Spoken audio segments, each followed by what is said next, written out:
அன்பார்ந்த துலாம் ராசி அன்பர்களே, காலமும் நேரமும் துலாம் ராசிக்கு துலாம் ராசி பக்கம்தான் அதிகமாக காத்தடிக்குது.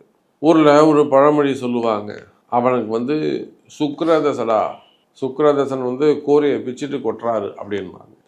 அப்போ நேற்று வரை கஷ்டம் கஷ்டம், எனக்கு எதுவுமே நடக்கலை, நான் ரொம்ப கஷ்டப்படுறேன், எனக்கு அப்படி நடக்குது இப்படி நடக்குது, எனக்கு எதுவுமே நடக்கலை அப்படின்லாம் வருத்தப்படக்கூடிய துலாம் ராசி அன்பர்களே, உங்களுடைய வருத்தம் விலகியது. நிச்சயமா இந்த ஆகஸ்ட் மாதத்திலிருந்து படிப்படியாக ஏற்கனவே உங்களுக்கு நல்லா தான் இருக்குது. ஏன்னா எத்தனையோ உலகம் முழுவதும் எத்தனையோ துலாம் ராசி அன்பர்கள் நம்ம ஜாதகம் பார்க்குறோம். நம்ம இடத்துல வாராகி இடத்துல வராதவர்கள் கிடையாது. பெரிய தொழிலதிபர்கள்லேருந்து, சினிமா துறையை சார்ந்தவர்கள்லேருந்து, அரசியல் தலைவர்கள்லேருந்து துலாம் ராசி நம்ம நிறைய பார்த்துட்டோம்.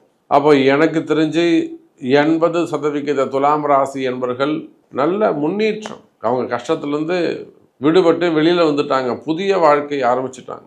அப்போ அதை போல மீதம் உள்ள உங்களுக்கும் இந்த ஆகஸ்ட் மாதத்துல இருந்து படிப்படியாக நல்ல முன்னேற்றம் இருக்குது அப்படிங்கிற மகிழ்ச்சியான செய்தியை இந்த ஆகஸ்ட் மாதம் சொல்கிறது.